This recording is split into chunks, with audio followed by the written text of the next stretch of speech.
Ooh, baby, I like it raw. Yeah, baby, I like it raw. Ooh, baby, I like it raw.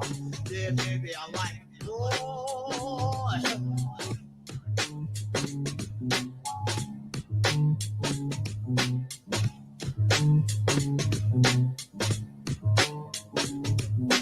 Ooh. Oh. Yeah. Ooh. Oh. All right, ladies and gentlemen, good morning, good evening, good afternoon, or good night, ladies and gentlemen. This is not the Next Level Wrestling Review. No, this is I Like It Raw. We're going to be here live every single Monday morning at 10 a.m. Eastern Standard Time, exclusively, only here at Hamin Media Group's YouTube channel. So I want you guys right now to head over to YouTube. I want you to share this link.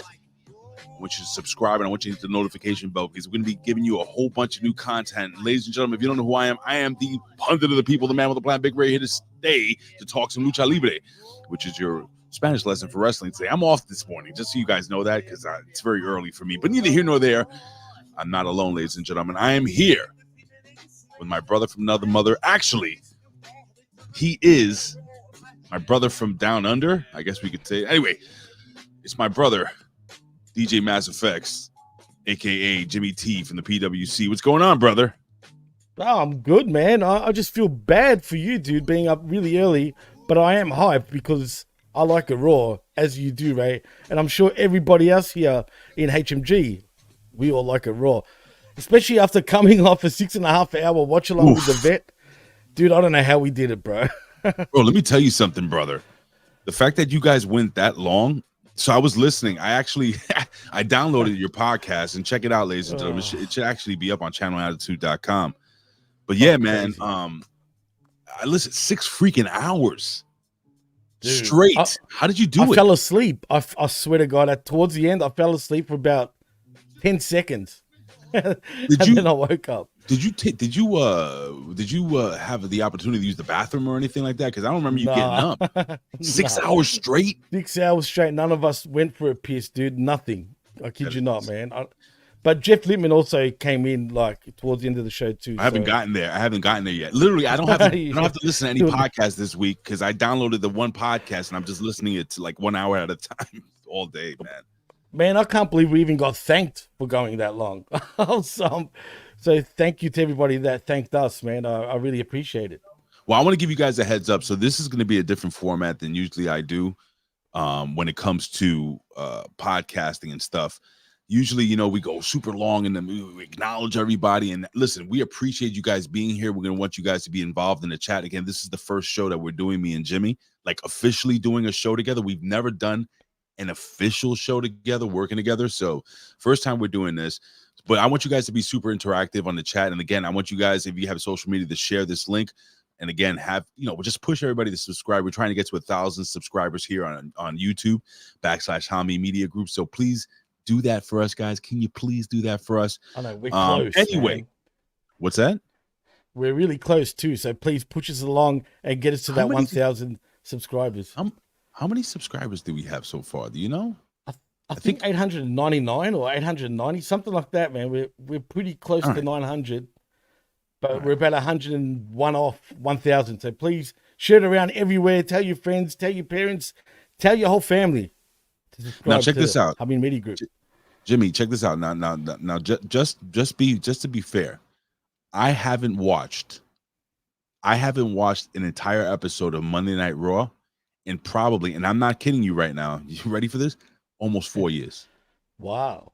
Almost 4 years. Well, what I've done is I would watch little parts here and there, and then I would go to what do you call it? The highlights on YouTube, and then I would listen to the podcast, like you guys talking about Raw and stuff, especially our boys at the Wednesday locker room. And I'm gonna put them over a little later on. Don't forget also after this show, we're gonna head over to Twitch, okay, and search Opinion Haver, where the vet's gonna be streaming their live. So give them support. But what were you saying, Jim? I'm sorry. Oh no, I was gonna say it probably wasn't the best Raw for you to watch the whole actual show. You know what I mean? Because lately Raw has been very good. I felt this one was okay, but it wasn't the greatest Raw compared to the last few weeks. Put it that way, in my opinion, anyway. It makes sense. It makes sense because it's a go home show, so they can't give you everything, on Right. this show. I understood why there was a lot of talking. Usually, a go home show, in my humble opinion, is a show where they're basically promoting the pay per view they're gonna have this weekend, which is the Bash in Berlin. But neither here nor there, Jimmy. Why don't we just jump right into? So basically, at the top of every show, and I'm just talking to people that, of course, we have people that have been here every single week. They're the Hamin Media Group subscribers. But if anybody's jumping in brand new, if anybody's going to watch this in post, I just want to let you guys know. I'm going to give you some quick news. We're going to jump into the Raw. We're going to do a deep Raw review, and then after the Raw review, we're going to give you our quick bullet point predictions of Bash in Berlin. So Jimmy, it's time. We're gonna jump into some news. So let's jump into some Raw news, ladies and gentlemen. Here we go. Again, this is all new. I haven't done this before, so let's see if this works. Oh shit! Wish me luck, my friend.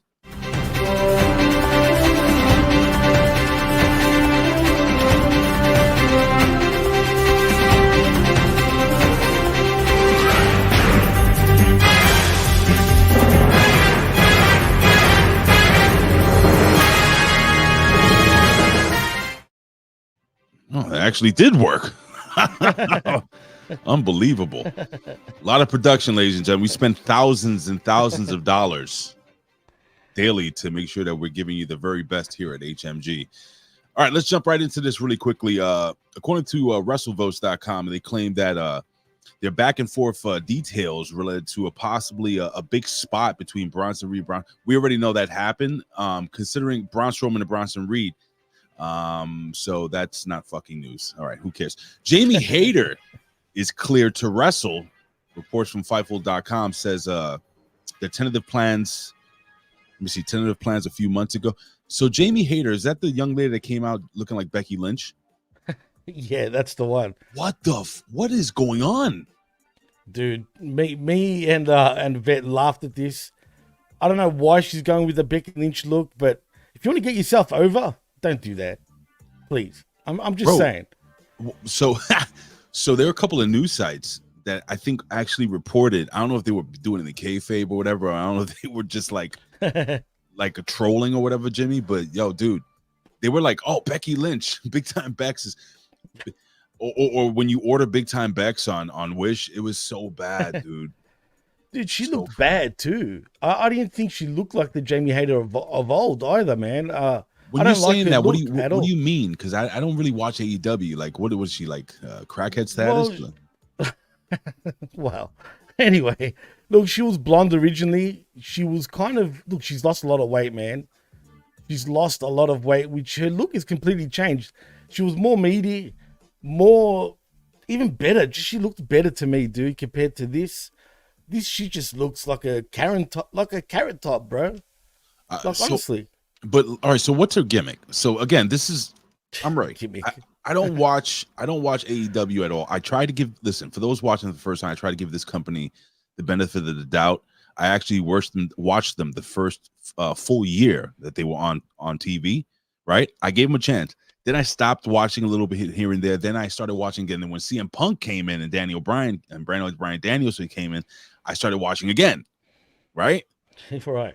And then I started sucking again, and I hated the booking and stuff. And I honestly totally lost interest. And this isn't an AEW freaking podcast, bro. But it's just no bueno. But so with that being said, I don't know much about Jamie Hayter. Her gimmick is no gimmick. She's just a tough chick from the UK. That's about it. I mean, AEW don't really have gimmicks, bro. I mean, except for certain few, obviously, like Lucha Dumbass and whatnot, and a couple of others. But really, she's got no gimmick. She's just I guess, tough type of chick. You know what I mean? From the UK. And no, she does not have cake anymore, Frank. Just quietly. No cake. No cake. No bueno. No bueno. From what I saw, I went back to watch some clips. It was I think it's a 70-something thousand or almost an 80,000 seat stadium. It was only filled to about 50% capacity. Not 50%, there were 50,000 seats. I know our boy Atherton was there live. He was sending me pictures. I'll just say this, Jim. I didn't like the fact I didn't like the fact that Bryan Danielson wins the title, and then freaking basically it looks like he retires after the match, which in my humble opinion it kind of kills Swerve. I mean, Swerve's career is done. I mean, whether you believe it or not, I'm saying he'll be wrestling, but this kid could have gotten the rub off of Bryan Danielson, but no, people say that, oh, well, it's Bryan Danielson. You know, he could have told Tony Khan. He should have told Tony Khan no. Well, he has to listen to Tony Khan. No, he doesn't. No, he doesn't. And I agree with you 100%. For anyone that watched along with myself and the vet, you'll know that straight out was pissed that Danielson won. Heck, I even called him selfish. I didn't like that at all, man. And it's funny. I told Vet a couple of weeks back. I go, you know they're going to make Danielson the champion, right? He goes, no, they won't. They surely won't. And I hate to say it, I was right, even though I hoped I was wrong. And unfortunately, they did it, man. And they're idiots. I don't understand. You just killed off Swerve completely. And Danielson doesn't need the championship. No, he doesn't. He's a legend. He gets over with character. He doesn't need it, man. And listen, you know, I'm not going to sit here ever and bash AEW or people that like AEW. If you like it, some people like coffee, some people like tea. It's up to you guys what you like. I'm just saying, for me personally, I'm not a big fan of it. So with that being said, enough AEW talk. According to PW Insider, it says, I guess there's more AEW talk here. It says the planned event of September 25th's Dynamite Grand Slam is AEW World Champion Bryan Danielson versus Darby Allin. So I guess that was supposed to be the rumor. This is more of a rumor than news here. Let's say Bryan Danielson didn't retire. He's not retiring, by the way. He's still gonna wrestle. So is he still gonna be world champion? He's still gonna be world champion, 100%. Yeah. So why did he say what he said with his little daughter sitting on his lap on the post show? It's wrestlers, right? I mean, their job is to talk shit. You know what I mean? No, I get it, but he basically said, "Oh well, I'm going to stop wrestling because I love you." And yeah, no, he said he wants to wrestle. Well, and his daughter's cute. I'll give him that, man. She seems like a real daddy's boy. But yeah, she's awesome. But in saying that, he wants to wrestle in Japan again. He wants to wrestle at the Tokyo Dome in January. So seems like he's still going to be wrestling, dude. All right, looking forward to Darby Allin, the new AEW World Champion. All right, so there's some other news coming out of AEW, but it says that they also said Miro is back in the United States now, being having been in Bulgaria for some time. It's still unclear whether he'll return to the ring at least he's back in the United States. So, do you know anything about what's going on with Miro? Nothing. He's the at first all, I've heard. I haven't heard nothing about Miro for months, dude. What, is he in Bulgaria right now? He's been in Bulgaria the last few months. Damn. And now he must be sad, bro. Interesting. You know what I'm saying? Like after the divorce with CJ, he must have wanted to go home to hang out with family, dude, because you must be taking it tough. Yeah, some more AEW news. It says that the match with Jack Perry and Darby Allin was actually shortened. What did it seem like a short match? I know he used did he use real glass during the match? He I believe he did use real glass. Did he really? I was joking. I'm not sure if it was real or not, but there was a glass spot. Oh, Jesus Christ. Yeah. All right. So I wanted to fast forward through all this stuff because I wanted to get to the main event of our news article here. Former WCW, WWE, NWA. I mean, just a legend in the business, man.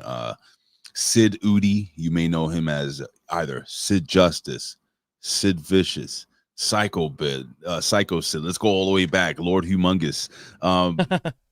This guy was incredible. He unfortunately passed away at only the age of 63 to cancer, and cancer absolutely sucks, man. But Jimmy, let's talk about the man, the myth, the legend, the master and ruler of the world.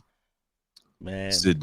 I always knew him as Sid Vicious, so I always call him Sid Vicious. Some people call him Psycho Sid. I remember watching him in the NWA. But what your thoughts on Sid Vicious, man?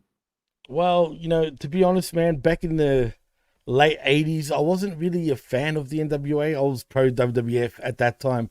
I get it. But the first time I did see Sid was as Sid Justice back at, the run to WrestleMania 8 Right. between himself and the Hulkster, Hulk Hogan. Unfortunately, he had a pretty short run at the time due to politics, if you know what I mean. And, him and Hogan, it didn't actually end up happening, right? I mean, So did the main event? No, it did. Yeah, It was Justice vs. Hogan. I was getting mixed up with Flair, and Hogan was meant to be the main event that year. Right. Well, I think that was supposed to be the main event. It was supposed to be Hogan and Flair. Something happened that I can't remember off the top of my head why they didn't. Bro. It was politics. Maybe, hey, what's going on, guys? A lot of people in the chat this morning. Thank you so much for joining us this early in the morning. I know it's like 7 a.m. on the West Coast right now. And it's 10 a.m. here in the East Coast. So thank you guys for joining us so early. But yeah, man, with Sid Justice, when he had that match, remember the Royal Rumble when he eliminated Hogan? This is the first time, right, Jim, that I was watching. I may call you Vet like a bunch of times, so that's all I was called you Vet like 3 times. But nah, dude, like this is the first time I said to myself, damn, Hogan is kind of an asshole.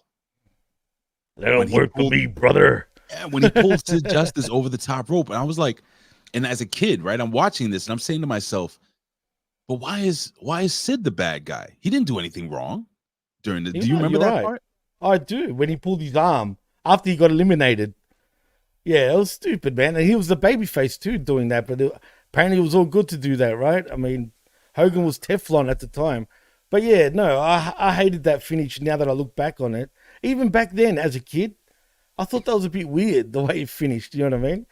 So, I mean, it is what it is, but that was my first sort of, my first introduction to Sid.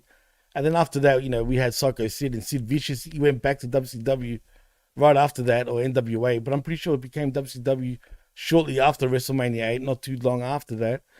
And, yeah, man, he's an absolute legend, though, dude. When he came back for his second run in WWF, I loved him, bro. As Psycho Sid. Man. Absolutely. And that theme to the. Do you remember the when him and Goldberg were going at it in WCW, and he one of the most famous memes in wrestling is when he comes out and his car is all flattened, and he just yells Goldberg. If we go through his career, man, so there's a little controversy, surrounding his passing. So much like a guy like Vader, who Vader is one of my all-time favorites, period.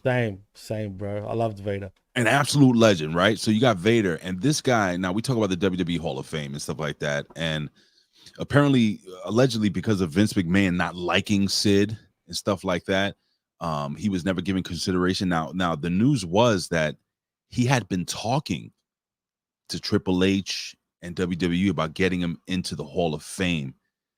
Unfortunately, it didn't happen. Now, I wanted to go, like, if you look at his career, man, this guy was in, he started with the NWA and stuff. He was the Four Horsemen. But I was going through, what he, championships, accomplishments, and that type of thing. And this guy was a 2-time WWE champion and a 2-time WCW champion when both companies were pretty, they were prominent. Absolutely. So how do you not put that guy in the Hall of Fame, even if you hate his guts? Like, it just doesn't make any sense, man. Well, I don't know if you noticed, and I wish I saved it. Maybe I did on my phone, but anyway, he pretty much. Now, we didn't know he was suffering from cancer, right? He was private about that. I didn't really. I knew of it, but I didn't know too much about it. Yeah, I knew he was. Okay. Yeah, I knew he was suffering. I didn't know he was suffering from cancer, but anyway, he wrote last year to WWE and to the fans, I think, on Twitter, saying it's now or never to put me in the Hall of Fame. Please, Triple H, put me in by 2025 before it's too late. He said that, son of a bitch. Frank's pickle ass. And basically it was too late, unfortunately, man. So I don't know if they were planning on putting him in 2025, but surely now he's got to be the headline act for the Hall of Fame in 2025. I just hate how WWE do this all the time, man. I hate it. Like when they put Vader in after he died, that really freaking pissed me off, bro. Because Vader, Big like, time. I mean, come on, man. This guy was pop culture, bro. This guy was on freaking TV shows. He ran Japan. He came to the Vader never won the WWE title, right? Never. They used him as pretty much a jobber. He main evented SummerSlam 97 when he first came in. But since that match with Shawn Michaels, and Shawn Michaels made him look like an idiot, he was never looked at the same way in WWE, man, unfortunately. Well, as we wind down this news, don't forget, man, who was Sid in the ring with? Was it a Steiner when he snapped his leg? Oh, dude, I'll never forget that. Wasn't it WCW Sin 2001? Dude, I was watching that live, bro. Oh my god. So did I. So did I, man. Yeah, that's crazy, man. I can't even watch back that same incident now, man. Back then, it made me want to throw up. But that, and he came back after that, dude. That's what's crazy. So, I mean, that should tell you what type of tough motherfucker this guy is. And let's not forget, he was the best softball player ever in professional wrestling. So, look, check it out. Before we run, I'm going to show this quick clip. This is one of my favorite moments of all time. So I'm not going to there's going to be no sound. We're going to I'm going to basically break down what's happening here, right? So this is pretty famous. So Sid Vicious, I think he was Sid Vicious at the time in the NWA. He used to tag team with Danny Spivey, right? And they had this tag team called the Skyscrapers. And they were in a get-over match where they were basically facing these two enhancement talents, right? So I'm going to just share the screen real quick. I don't know if you guys know about this. So there was this guy, right? And I'm just going to just start playing it really, really quickly. So you got Avalanche with the fat guy right here, and then Mike Blackwell. This is the guy, Mike Blackwell, right here that you have to pay attention to. Because during this match, and I'm going to fast forward this stuff real quick. During this match, Mike Blackwell, I'll press play, he is no-selling nothing. Now, the reason why this happened is because Mike Blackwell didn't want to get beat in this match because apparently he had his girlfriend in the ring. I mean, his girlfriend was there, his family was there. So he didn't want to look like an asshole, right?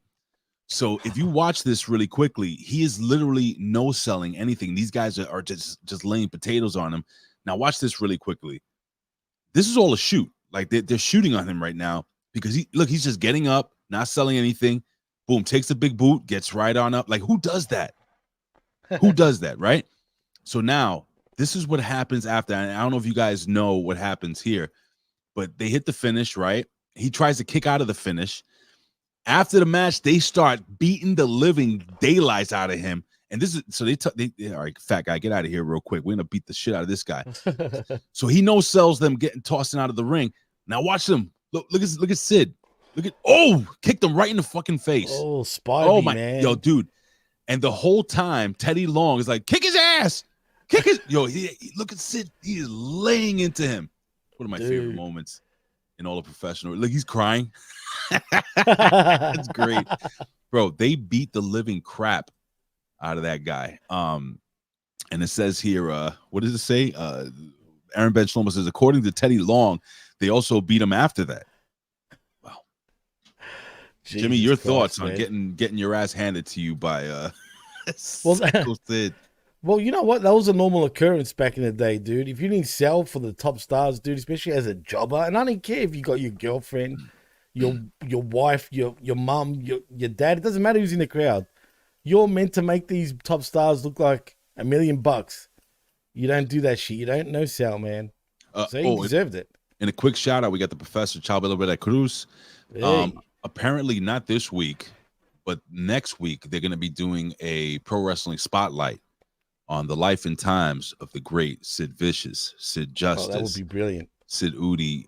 You got to check out their podcast, ladies and gentlemen. It's one of my favorites. Again, ladies and gentlemen, I want to put over our social media. You can follow me and Jimmy. You can follow me on Twitter and all social media at Big Ray Hernandez. And of course, you got Jimmy T right there. You can follow him on the X at DJ, _DJ Mass Effects _. Right. Even if you type DJ Mass Effects, it'll still come up anyway. Okay. And what about on Instagram? It's different. It's your regular name, right? Jimmy. Yeah, but it's still, I think, under DJ Mass Effects. See, I don't even promote that. I don't even use it enough. But yeah, I mean, you can follow me there also. I agree. Colin Wysong says Pro Wrestling Reflection is so dope. Now, ladies and gentlemen, speaking of dope, I think it's about time. So, ladies and gentlemen, that was the news of the day. Jimmy, is there anything you wanted to talk about before we jump into this Monday Night Raw?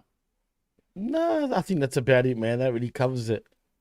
All right. Well, ladies and gentlemen, it is time to break down the go home show for Bash in Berlin 2024. Ladies and gentlemen, it is time to review Monday Night Raw.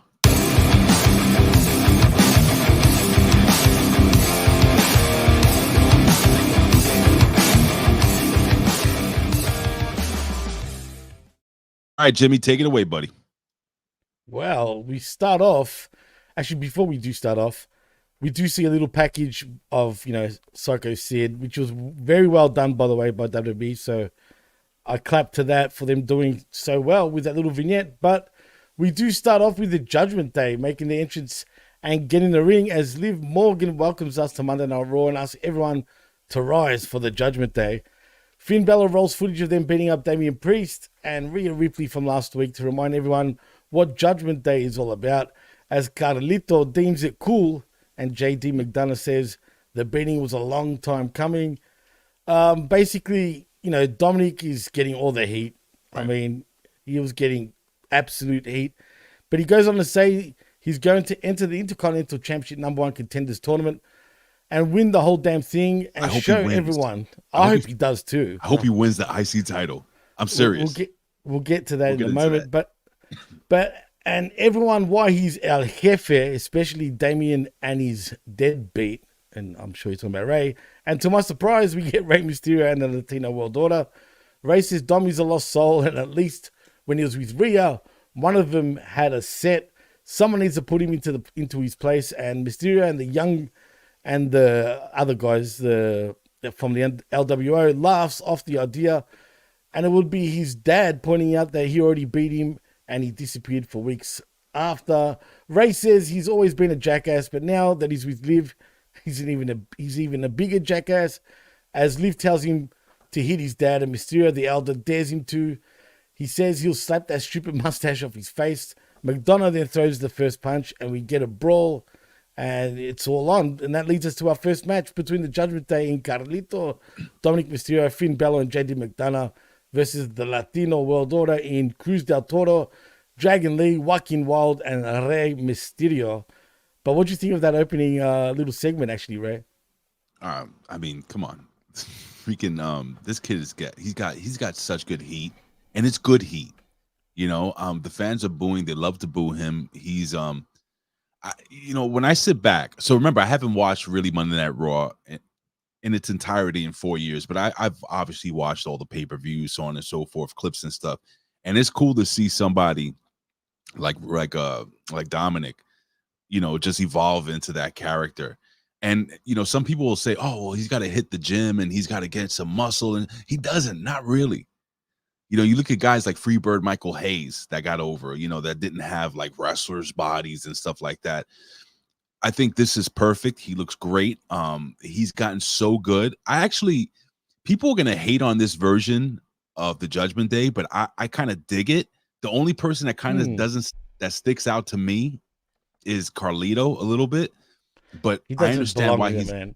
Well, I mean, they got rid of one Puerto Rican, so they got to, they got to add another one. but I don't mind this. And again, listen, like I said, Jim, before we started doing the show, I said to you off air, I want us to disagree, because they're going to be things that you don't like, and they're going to be things that I like. And I have grown an appreciation for a lot of things that people don't like, and I'll explain to you why. But regarding like the Wyatt's thing, I know you hate the Wyatt's thing. Me and you are going to go back and forth with this shit because I love Bray Wyatt. I love this gimmick, and I love what they're doing with it. There were some things I didn't like this week, and we'll discuss that, but you're going to have to tune in towards the end of the show. But I thought it was a good opening segment, Jim.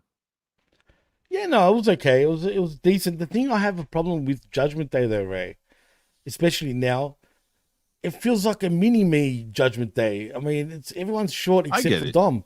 Right. You know what I mean? Right. And Carlito, to me, I get it. Let's replace one Puerto Rican for another, but come on, man. He's too cool for Judgment Day, bro. Why can't we get the old Carlito that spits in the face of people? I get it.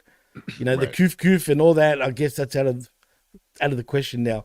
But whatever the case, look, I don't mind it as long as if they build around Dom, then I'm all for it.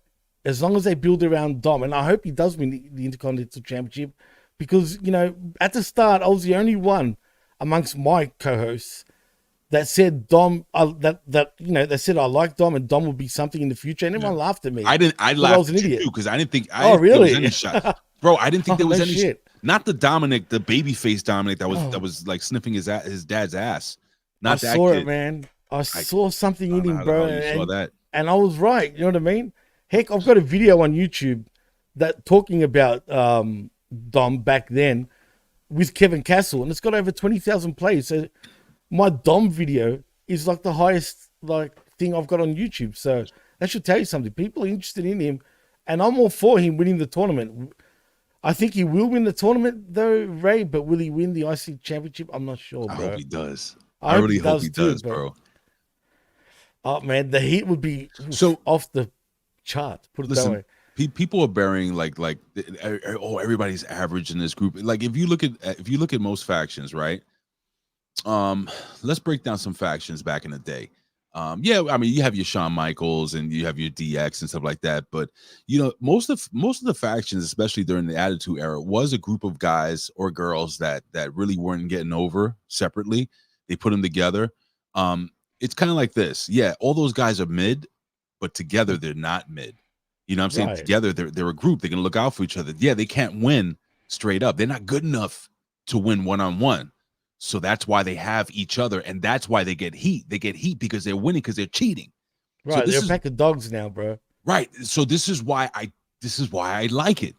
This is why I like it. And listen, JD McDonough, yeah, he's okay. His head, bro. He's got too much of a big head. I know.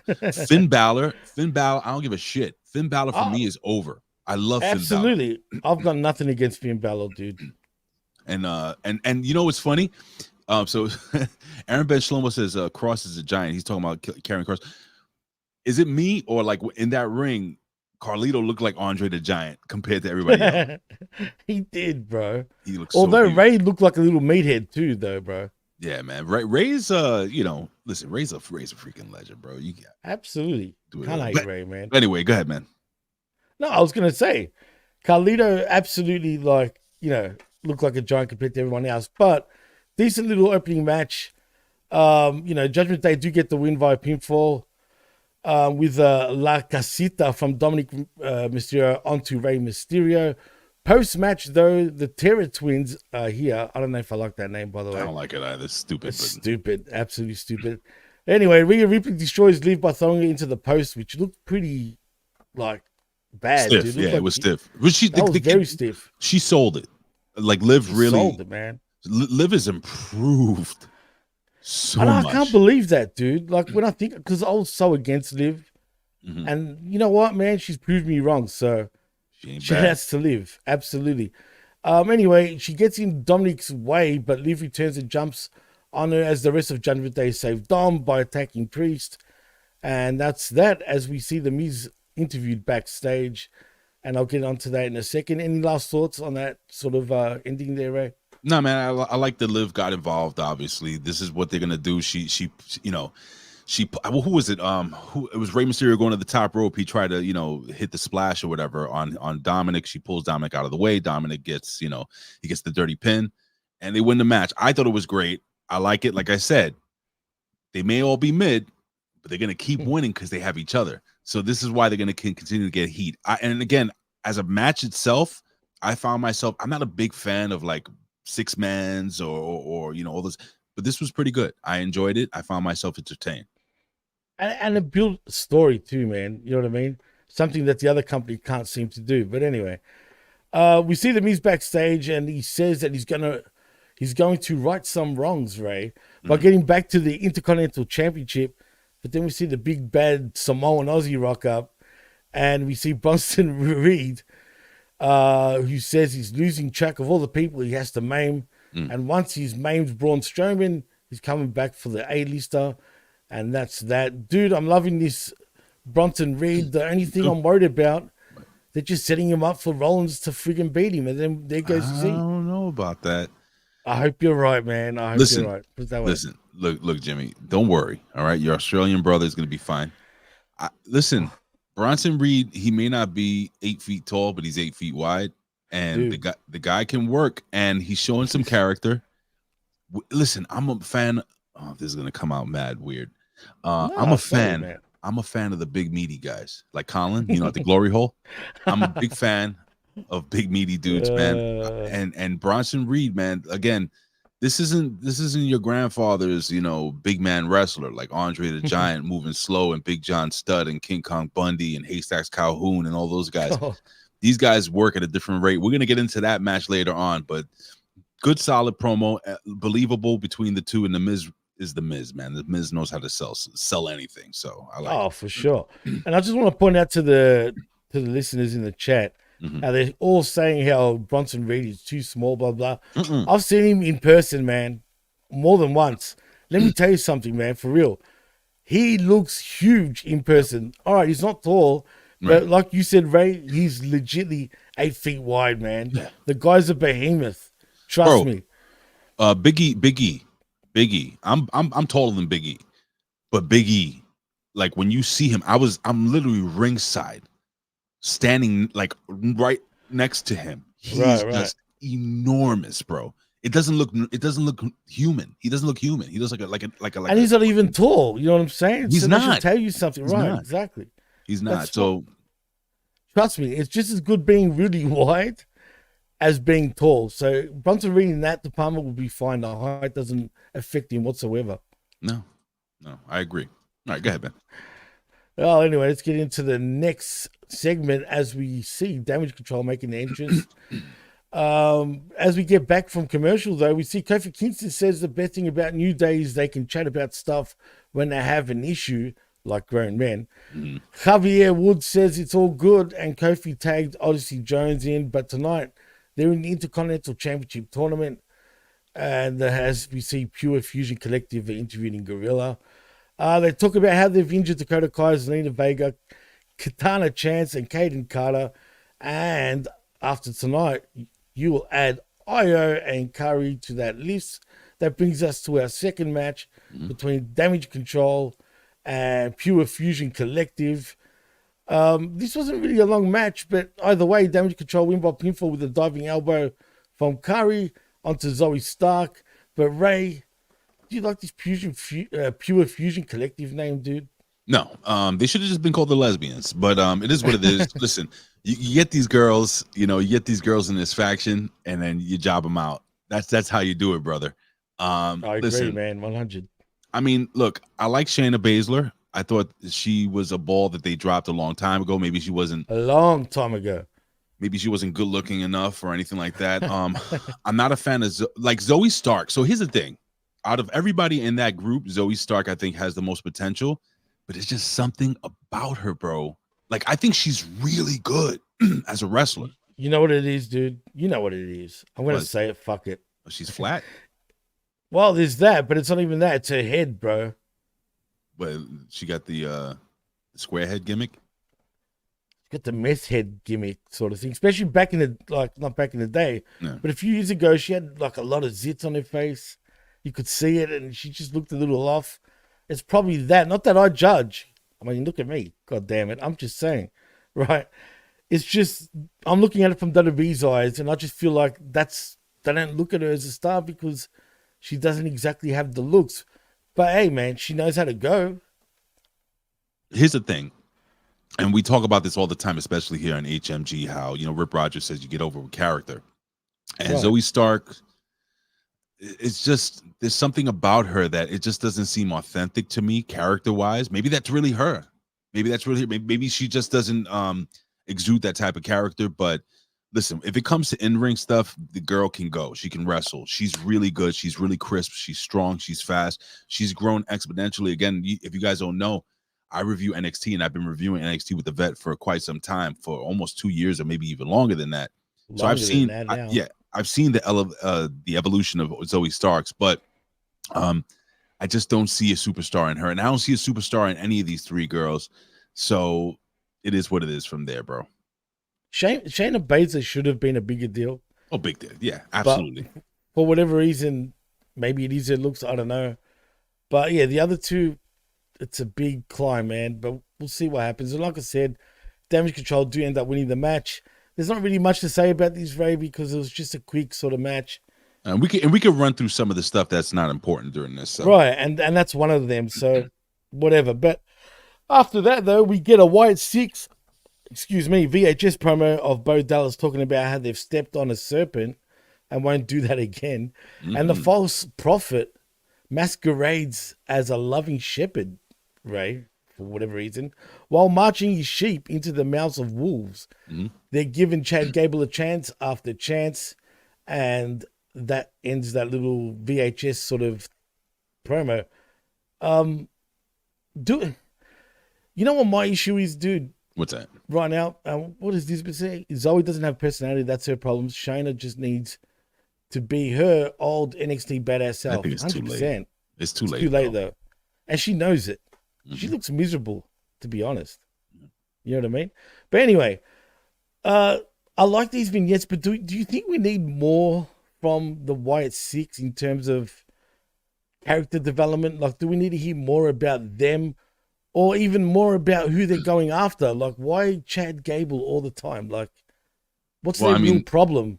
They're using a lot of biblical analogy during their promos with the lost sheep. But is that too deep, though, dude, for like your average wrestling fan? Do you know what I'm saying? Is it? I mean, there are people, people really like to dissect too much, man. Like when you go to a movie, like I remember the first time I saw The Matrix, I didn't know what the fuck was going on, but I figured it out, and it played out. It's a long play. You slowly figure out who Neo really is and how important he is to the show, so on and so forth.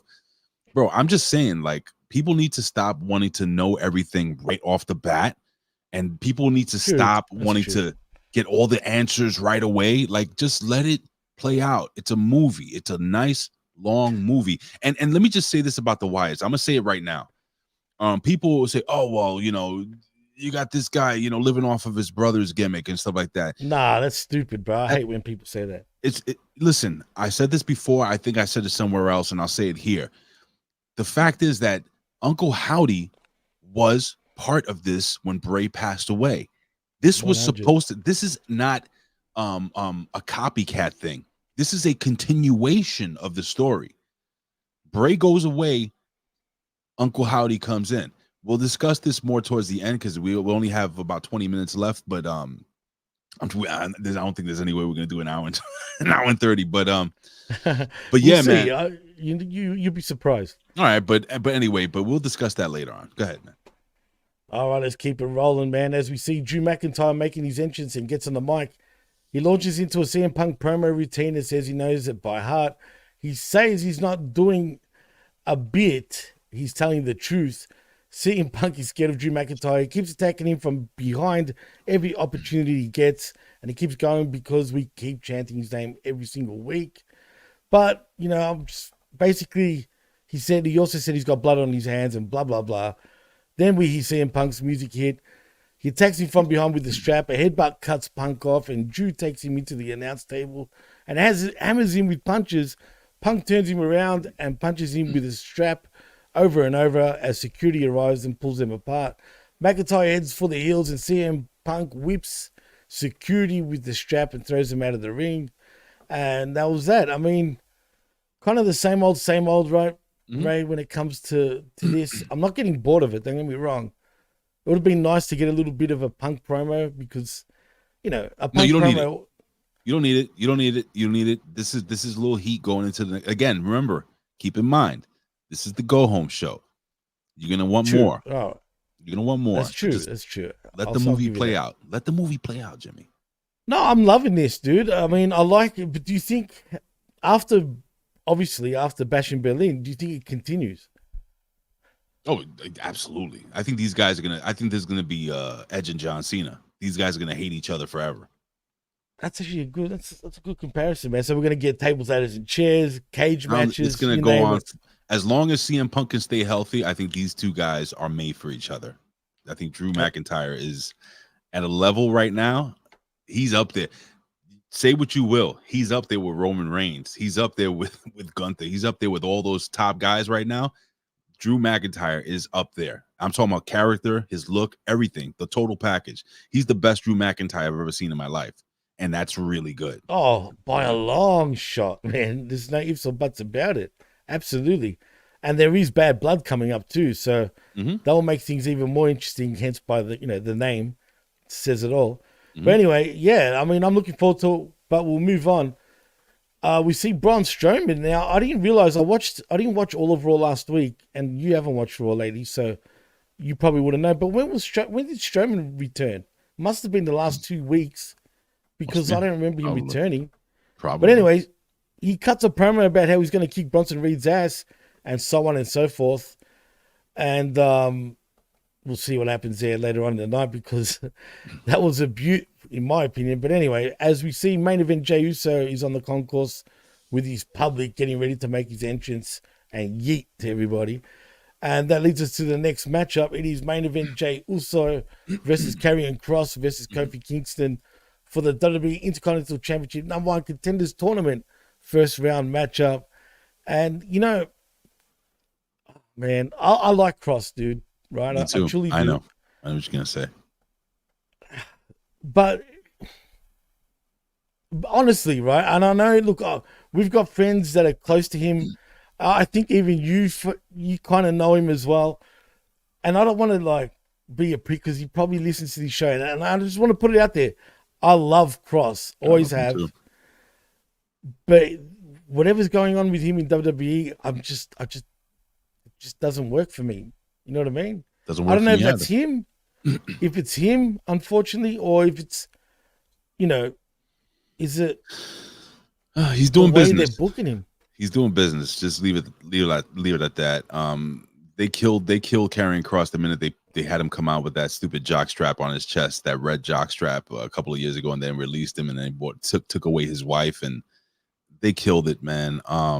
Nobody took Karrion Kross serious, and Karrion Kross is possibly one of the most serious people on that roster. Like, this guy is a fucking killer, and he is such an amazing promo. It's like you talk about people they're not using properly. Karrion Kross is the guy. I think Karrion Kross is just, listen, seriously, man. Karrion Kross, I've been following this guy forever. I remember we interviewed him on it was me and Ben. I think we did on the Impact Attack. Really? Yeah, man, we had him on, and I think I remember, actually. I think I do remember this. Brother, this is man, this guy has so much money on him, and he doesn't need a faction. This is my opinion. He doesn't need a faction. Or Ellering, for that matter. No, he could keep Ellering, but it should just be him and his wife doing the whole black and white gimmick with the crow in the background. Like NXT, dude, NXT was great. Oh my God, yeah, bro. But big shout out to Matt Shaffer, who just jumped in as well. Love you, buddy. MSG, the real MSG. But yeah, man, I'm so disappointed with the way, they've booked Karrion Kross, but at the same time, Karrion Kross is making his money. So, no, absolutely, you're right. But I just hope, it doesn't sort of, because I think it's now or never for him, man. You know what I mean? We used to say bad shit about creative with Kross, but man, I hate to say it, but maybe it's himself. He needs to connect with the crowd, man. He's not connecting. And to be fair, his gimmick is too 80s, bro, in a way. You think so? Yeah, a little bit, bro. And it's too 80s. It reminds me of Demolition a little bit, but a poor man's version. See, but I look at it like this, man. Sometimes there's certain things that listen. What got over back in the day can still get over now. It just depends on how you do it. You know what I'm saying? So I don't know, man. I guess we're gonna have to wait and see how this plays out. But right now, with this match, the right guy went over. Jey Uso wins. Absolutely. And we knew that was gonna happen, and I knew Karrion Kross was gonna take the pin. So there you go with that. Yeah, unfortunately, and as you said, Jey Uso wins, and he goes on to the Intercontinental Championship tournament. Anyway, next we see Randy Orton making his entrance. He gets on the mic. I mean, everybody's singing his song. It's become a freaking concert, right? I mean, seriously. I mean, the fans sing every single bloody song. But anyway, he says that, it was 20 years ago that he won that exact world title and became the youngest ever world heavyweight champion. He thanks the crowd for singing his song. It only took him 15 years, though, which kind of made me laugh. And he also talks about him signing his contract at 19 years old and growing up in front of us, which is so true, man, because you and I have literally watched this guy grow to the man that he's become. Yeah. And he goes on to finish his little promo by saying he says Gunther made it personal, talking about his family and the demons he's faced, each one tougher than Gunther ever will be. And he'll beat him just like he beat them. And if he's curious how he's going to do that, well, it's just simple as this, Ray. RKO.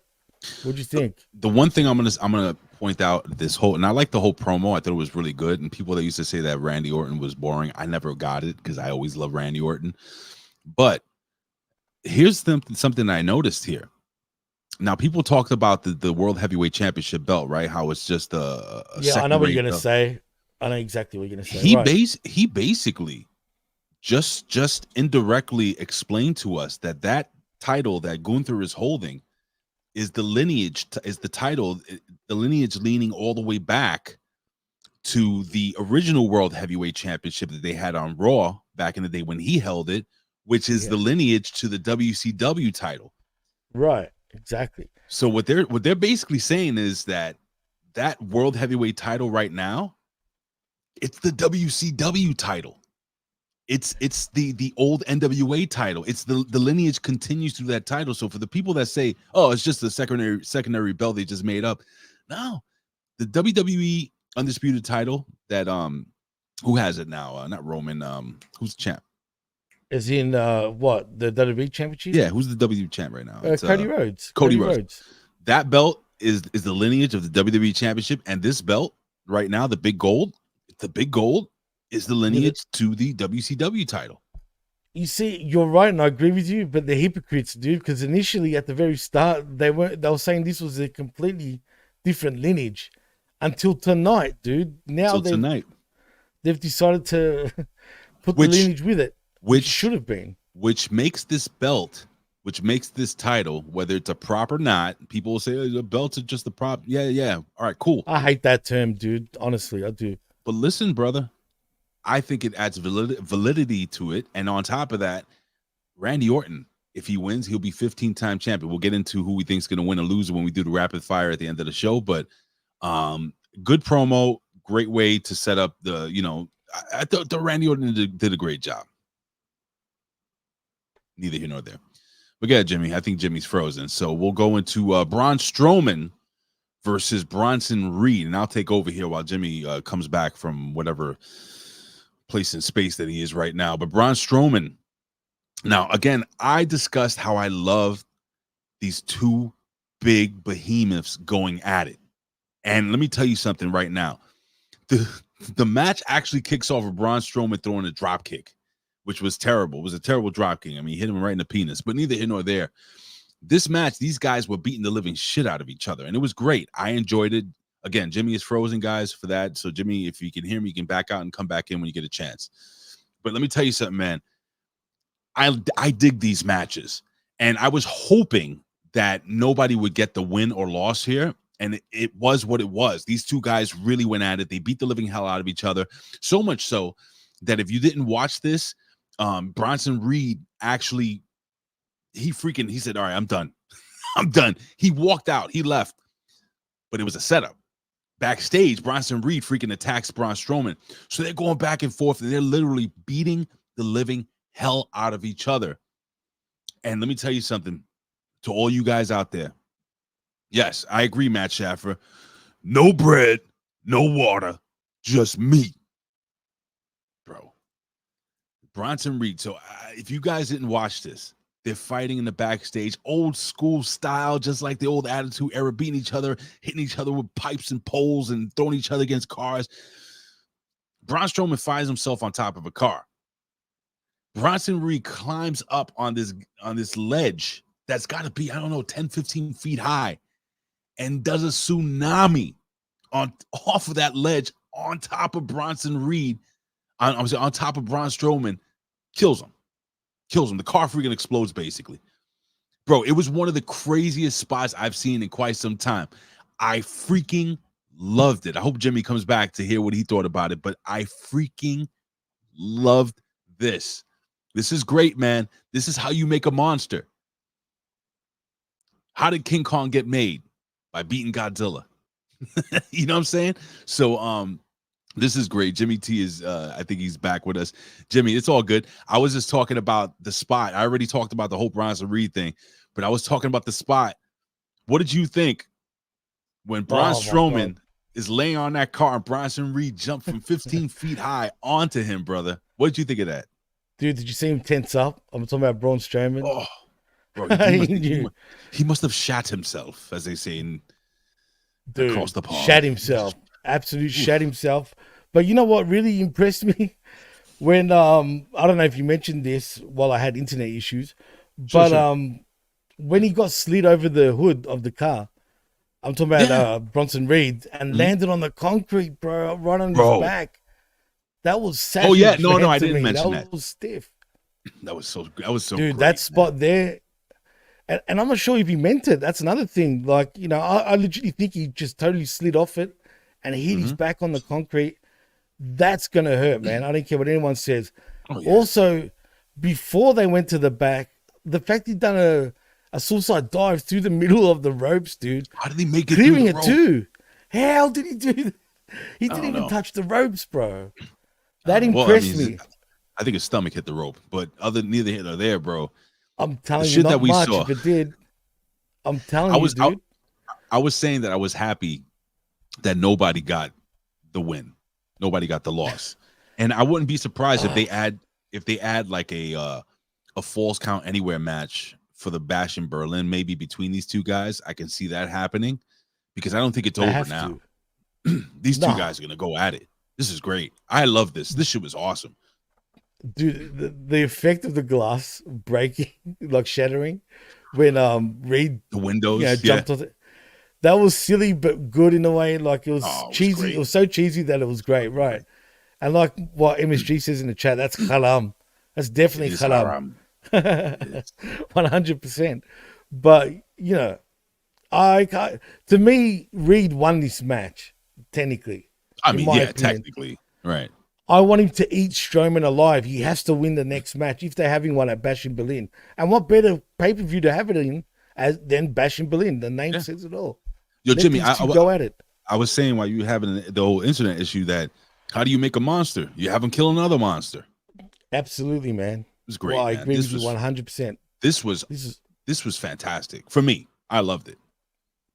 Anyway, I love this, man. But was this even a hardcore match, or it wasn't? Was it? It's just a regular match, and they just said "fuck it." Fair enough.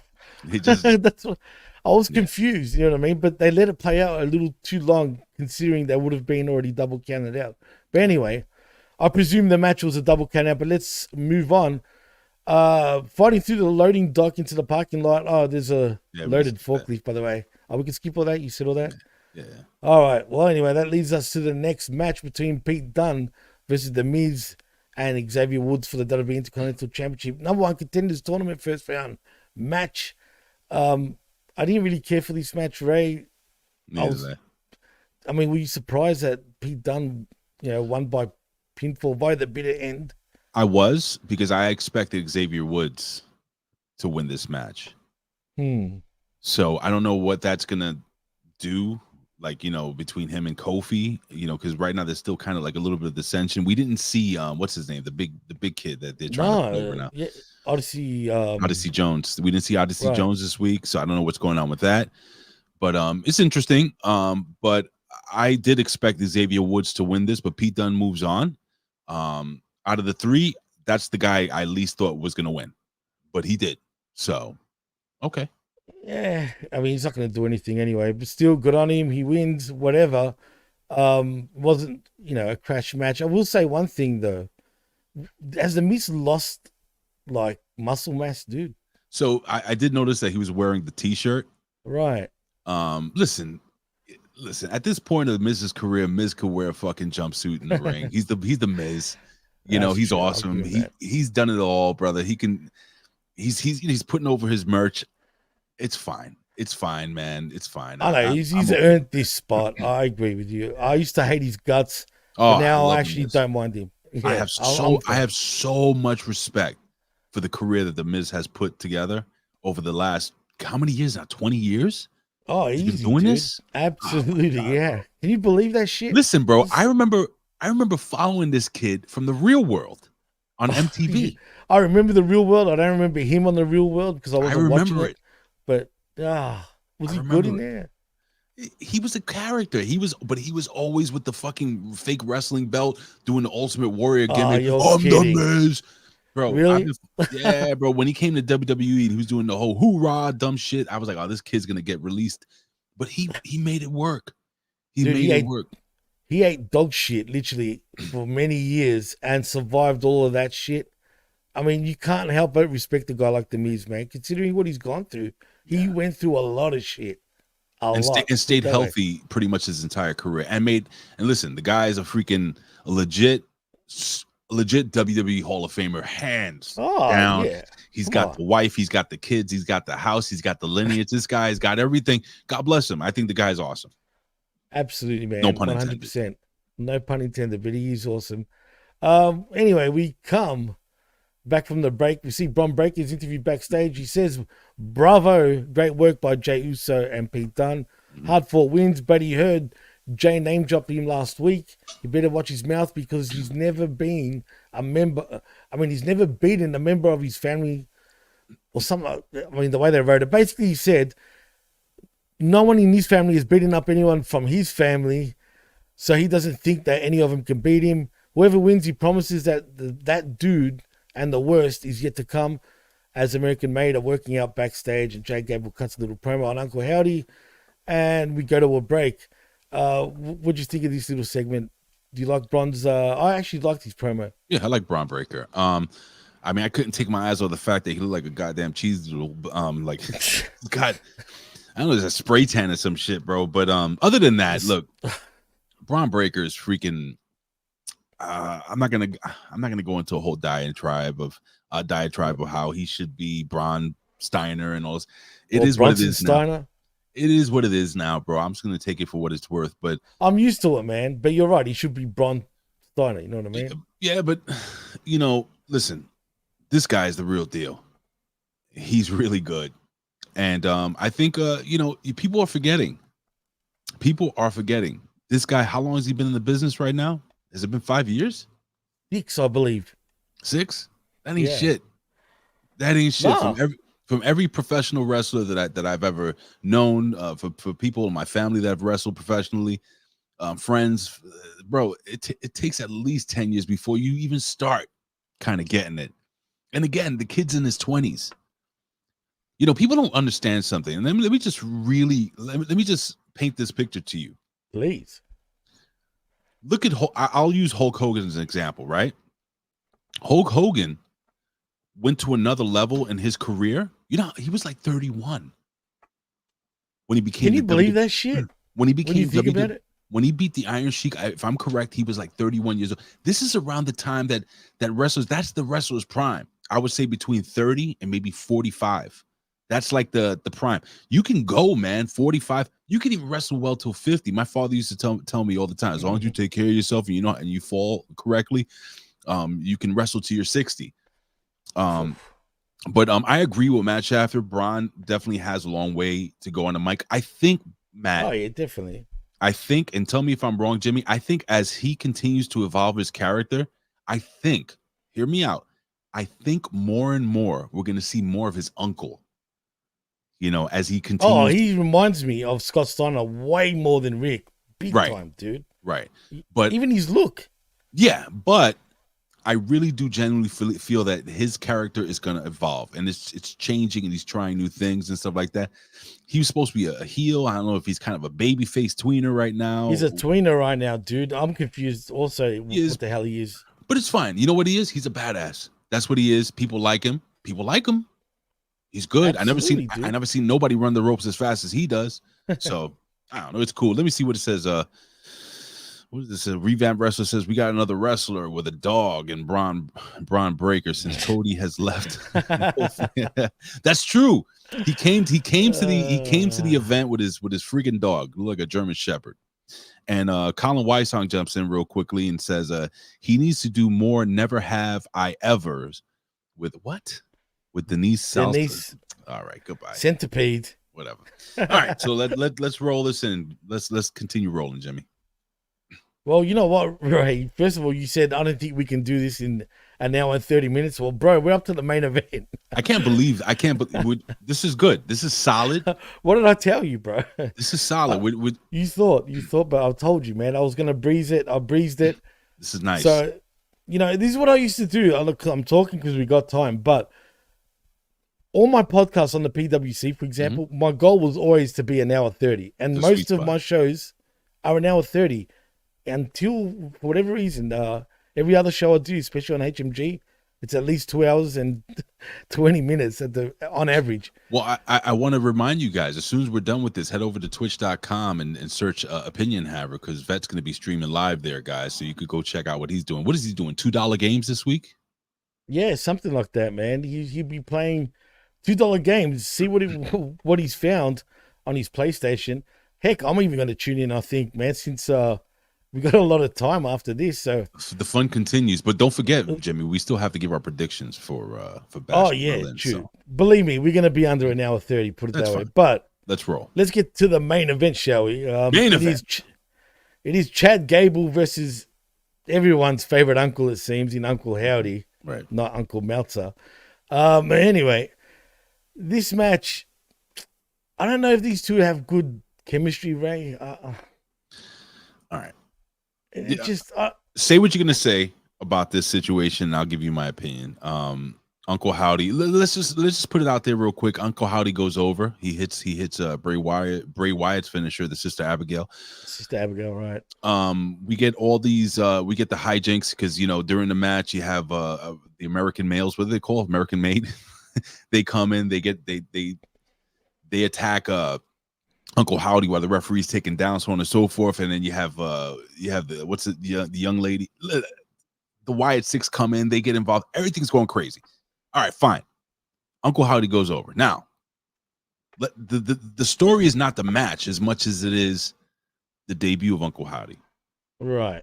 As a character, as an in-ring character, so on and so forth. Jimmy, I want you to give me your honest opinions. Don't hold anything back. Say what you want to say, and then I'm gonna retort, and we're gonna go into the predictions. Ray, honestly, first of all, Uncle Howdy needs to do some arm work. Okay, I'm just saying his arms, man. That's fair. Maybe cover up the arms or some shit. I don't know. Maybe wear the whole gimmick with the jacket while he's wrestling. I don't know, man, but. He looked kind of weird, dude, wrestling in the match with the mask, man. I'm not going to lie. And knowing that it's Bo Dallas, does he always have to be Uncle Howdy? I wouldn't mind seeing him. They should have built it up to this, you know what I mean?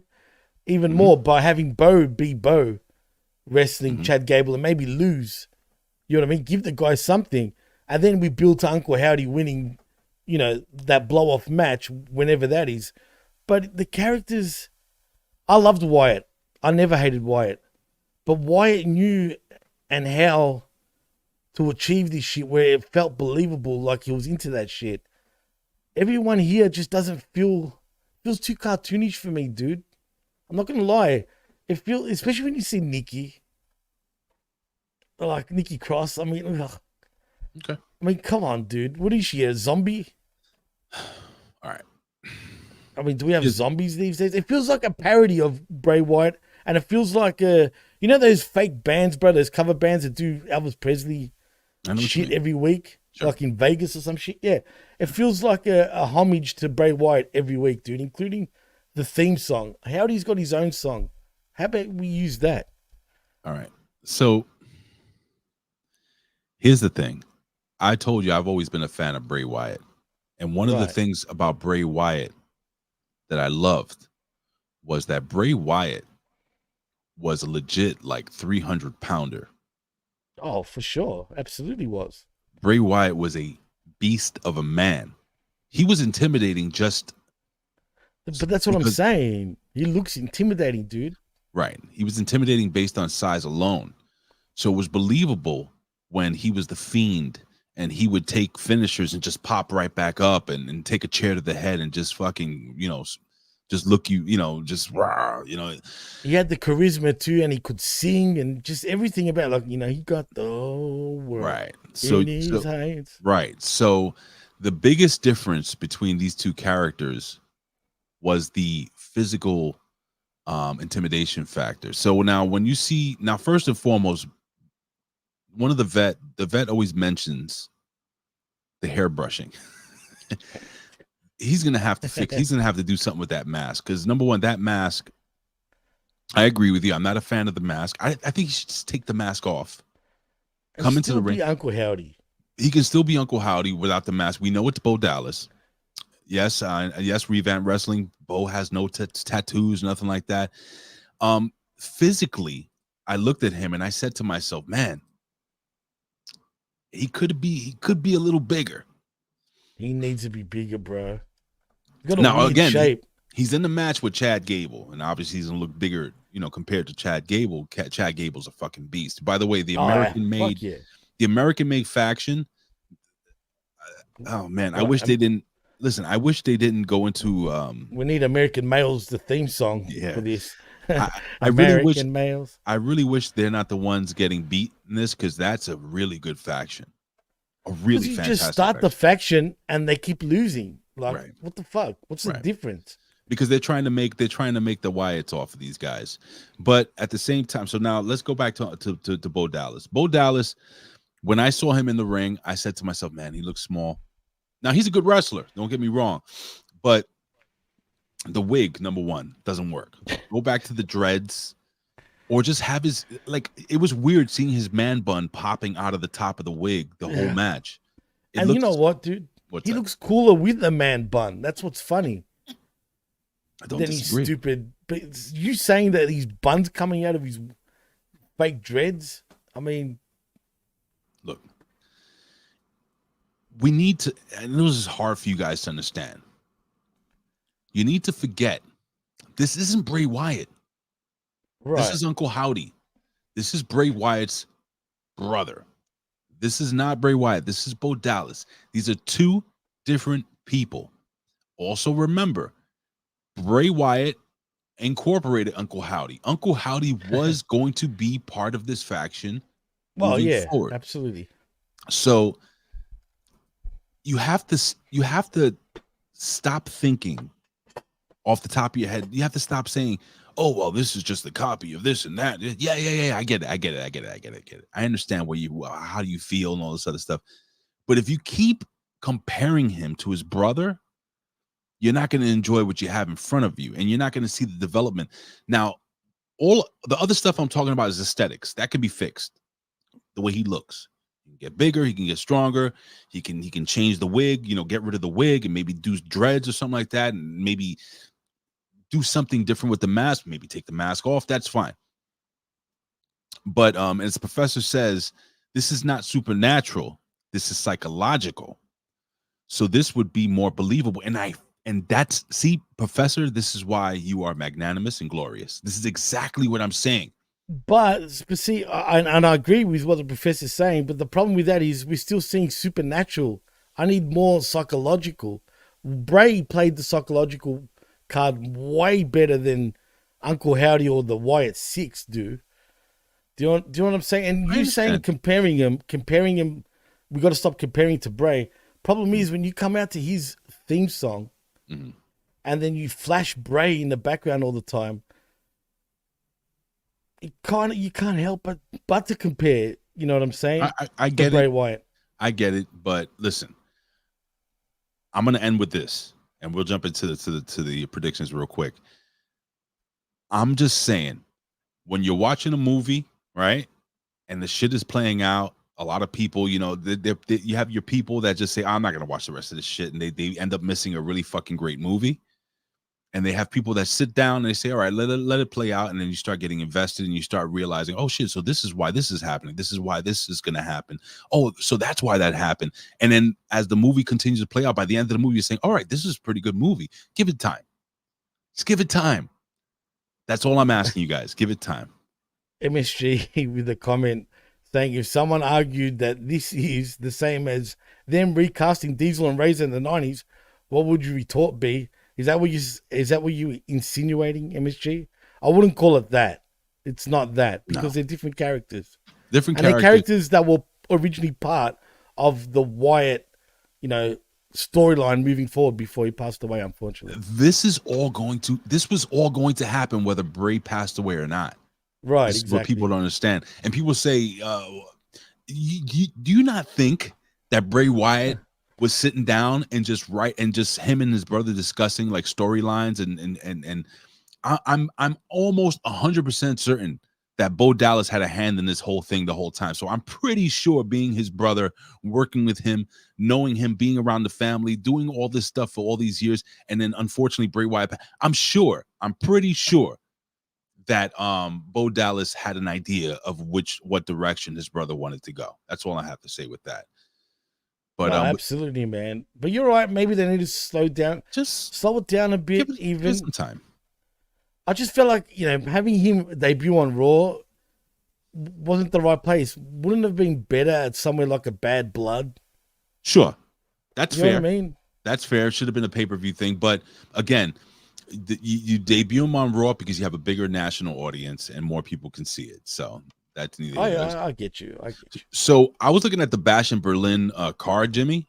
And it only shows like about 5 matches. I don't know if other matches are going to be the Intercontinental tournament thing hasn't finished. Right, they're going to continue that next week on Raw. That's not going to be on. So it's not on the. Okay, no, all right. I thought it was leading to the pay-per-view, but I guess not. Because next week is going to be Braun. What is this? Bronson, Reed, and a couple other guys. Yeah, you're right. You're right. But let me see. You have LA Knight. I don't know if they're going to do like an open challenge for the U.S. title, but maybe perhaps Santos Escobar. I don't know if this is even going to be a thing. AJ Styles. I mean, there's so many different people that can challenge at Bash in Berlin. I don't know if this is. I'm just throwing this. It could be Alex Wright. That's Wonder Kid. Don't stop it. But imagine that. Whoever it is, if LA Knight defends that U.S. title, I think the LA Knight goes over. Obviously, 100%. So let me ask you, you got CM Punk, and we're gonna do this rapid fire. CM Punk and Drew McIntyre strap match. Now Drew McIntyre beat him last time. CM Punk beat him the first time. So who goes over this time? Fuck, this is a hard one, dude. It is hard. Because you're not giving me time to think, I'm gonna go with Drew. And I am going to disagree with you, and I'll tell you why. I think they're gonna flip flop. It's too obvious, though. You think? Yeah, because WWE like to fuck with you a little bit like that, where you think we're gonna go like this, but we'll go like that. Otherwise, they're very predictable in general, though. So the strap match. This is. Are we doing the old 4 corners rules? Like the Texas strap match, where they have to touch all 4 corners. Is that what it is? I'm assuming. All right, I'm gonna go with CM Punk. I think CM Punk goes over. You guys out there in the chat, I want you to take a note of who's right, who's wrong here. Maybe we can come back next week. But and Matt Schaffer says rubber match is gonna be a hell in a cell. So predictable. Who knows? Maybe. I think we'll go beyond that.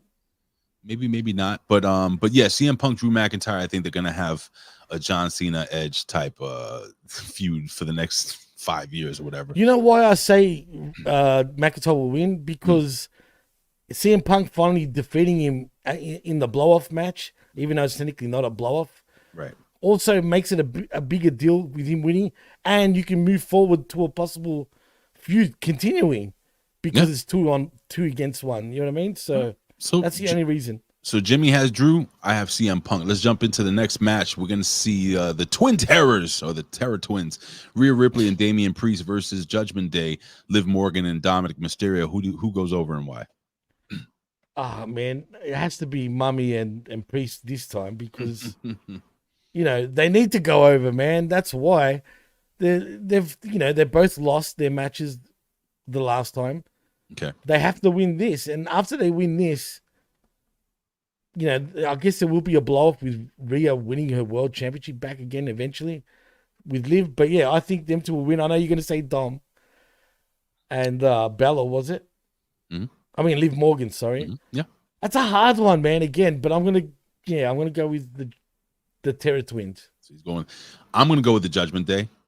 I think the Judgment Day are going to win this match. I think the Judgment Day are going to continue to beat the ass of Rhea Ripley and Damon Priest over and over and over and over again until the next big main pay-per-view, where I believe that Liv Morgan will drop the title to Rhea Ripley eventually. But I think the bad guys are going to have to keep winning. They're going to have to win. They're going to cheat. They're going to be assholes.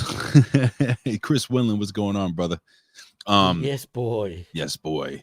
But yeah, man. So I'm going with the Judgment Day, and Jimmy is going with the Terror Twins. All right. But I'm starting to regret this. I can see. No, locked in. Right. No, I'm locked in. It's locked nope, in. Locked in, brother. Now we have the Women's Tag Team Championship match. We have the unholy union of Alba Fire and Isla Dawn versus, and they're the champions, versus Bianca Belair and Jade Cargill. Who goes over and why? This time it's Cargill and Belair that go over because it's Jade and Belair. Yeah. It's as simple as that. The only reason it's funny because last time I said Alba Fire and the other chick, whatever her name is, I forgot her name, was going to go over. Everyone shat on me. That's it. Everyone shat on me, and then everyone gave me my flowers. Literally everyone. The whole chat was saying I was crazy, and I said at the time because her mother died. Right, I know they don't usually care about shit like that, but the way she passed away was harsh, it's a different time and age, brother. Right, she was just walking in Florida. Dude got hit by a car, so that's why they won that time. But this time, their run has been pathetic. They're losers, and Jade and Belair win. Simple. All right, I'm going to agree with you here. I think this is going to be the only title. I think in a pay-per-view like this, there has to be some title change or something like that. If there is going to be one, it's going to be this one. I think Bianca and Jade Cargill go over, and I think it's going to be. Listen, hear me out. I don't think it's going to be the match of the night or anything like that. I think CM Punk and Drew is going to be the match of the night. But I think these girls are they're gonna put a show on, and they're gonna beat the shit out of each other, and they're gonna try to make it as believable as possible. But Bianca Belair and Jade Cargill are your new women's tag team champions. So me and Jimmy agree with this one. And finally, we have the main event of the evening. We have the Ring General. The Ring General. The Ring General Gunther versus Randy Orton. Jimmy, who goes over and why? Oh. Gunther, because it's Gunther, first of all. As good as Randy Orton is, and I'd love to see him have another run, it's not his time, man. It's as simple as that. It's not his time, and Gunther's going to have a long run, dude. I can't see anybody beating him for quite a while. So, Gunther, man. I'm going to agree with you, and then I'm going to even go one step further. I think Gunther kicks out of the fucking RKO. Out of nowhere, but I think, listen, here's the deal. When Randy hits the RKO, it's over. I mean, there are not many people who I remember kicking out of the RKO. With that being said, it's going to be one of those matches that we may even doubt, like, holy shit, maybe Randy Orton might win this match. Because Randy Orton, of course, they're going to play that, of course. It's going to be great. But with that being said, I don't think there's a chance in hell that Gunther loses the title, ladies and gentlemen, as we getting ready to sign off here, man. I think Randy Orton loses the match. Go ahead, Jimmy. Wait. Did we talk about Cody versus Kevin Owens? Oh shit, no, that's the main event. My bad.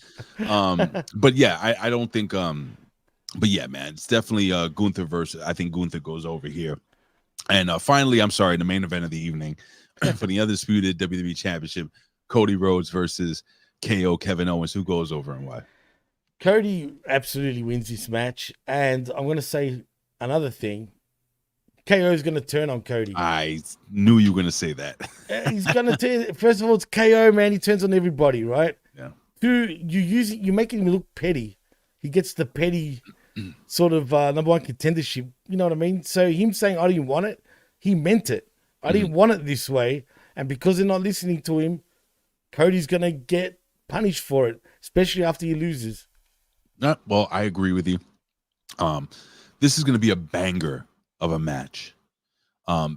Again, I still think that Drew and CM Punk for the show they're going to put on, it's going to be the match of the night. It's going to be the most interesting match. It's going to have the most heat during this match. I don't know if anybody else is going to get involved in this match. Will we see the Bloodline show up? Who knows? During this main event, possibly. But with that being said, I definitely think Cody Rhodes goes over. I don't know about Kevin Owens turning. I think he maybe I not agree, that night, but eventually. right within the next couple of weeks. Put it that way. Eventually. But with all that being said, I think this will be a damn good match. I think the fans will go home happy. Cody Rhodes will win. Kevin Owens is going to put on, like I said, a show, and I think this is going to be a damn good match. Well, Jimmy, it is an hour and 25 minutes, my friend. Told you, brother. We're doing it. We did it. This is our first episode of I Like It Raw, our Monday Night Raw review, in-depth Monday Night Raw review with the news, reviews, and all the really cool stuff that we talked about during this very first episode. Jimmy, why don't you put over your social media, what you got going on, and don't forget, ladies and gentlemen, I'll put over what we got, moving forward. Go ahead. Well, if you want to follow me on the X, you can at DJ Massive X right there. Also, like and subscribe at channelattitude.com with $5. Not only to get the realest, but the best talk in all of pro wrestling, but not this one. Because you got to subscribe to Hamin Media Group on the YouTube to get this very show, I Like It Raw. Exclusive right here on the YouTube. But speaking of Hamin Media Group, also like and subscribe at haminmediagroup.podbean.com for all our affiliate shows. And also the pwcnetwork.podbean.com. And I think that's a wrap, Ray. But also, of course, I've got the shows with the vet where after the collision, we sift through that wreckage. That wreckage, except this time it's not after the collision. It's after all of AEW's crap. We'll be talking about it right there on the wreckage. And also, you can find me on the Smack Attack. Absolutely. And listen, ladies and gentlemen, don't forget, again, subscribe. Hit the notification bell here on this channel right now. Share this link, guys. Do me a favor, like I said, take the YouTube link, post it to your social media. Say, hey, guys, we have a Raw review. Check it out. Share it with your friends, your family. If you hate us, I'm sorry. If you like us, thank you. I appreciate it. We appreciate you being here. Follow us on social media, guys. Again, at Hamin Media Group. Again, me on social media at Big Ray Hernandez. Don't forget, tomorrow, ladies and gentlemen, I am going to be live with the vet for your next level wrestling review as we break on NXT. And yes, ladies and gentlemen, don't forget, man, you got the PW Hustle. My boys at the PW Hustle, the Professor, Billy Ray Valentine, 8-Track Braun. I mean, listen, so much freaking cool content. Wednesday Locker Room will be up, I believe, tonight. So you can look forward to that, guys. If you don't agree with us, go check out those boys. See what they have to say about Raw. But they don't just talk Raw. They talk about a whole bunch of stuff. We do more of an in-depth thing. But listen, you can't go wrong. Billy Ray Valentine, the Striz, Strangler Steve King, and the Andrew Bello. Give them all a follow, ladies and gentlemen. Check them out, ladies and gentlemen. We cannot thank you enough for being here for our very first episode of I Like It Raw. I think it went well, Jimmy. What do you think? I think it did too. I mean, the listeners seem to like it too. They're all giving us praise. So thank you to everyone that joined us, man. I like the Raw. You like the Raw. It seems like we all love the Raw. Baby, you like it Raw, ladies and gentlemen. We will see you here next week. Jimmy, I love you, buddy. I appreciate you. Stay on. Wait until I get off. And we're done. We'll see you next week, and we'll see you tomorrow for Next Level Wrestling Review. And listen, head over to Twitch and check out the Opinion Haver, the vet, it's $2 Tuesday. He's going to be playing some video games. So as we sign off here, head over to Twitch and go check out our brother, the vet, Jamie Williams. Listen, the fun continues. We'll see you guys. Enjoy your week. This has been I Like It Raw here exclusively on YouTube at Hamin Media Group. Thank you, guys. Say goodbye, Jimmy. See yous.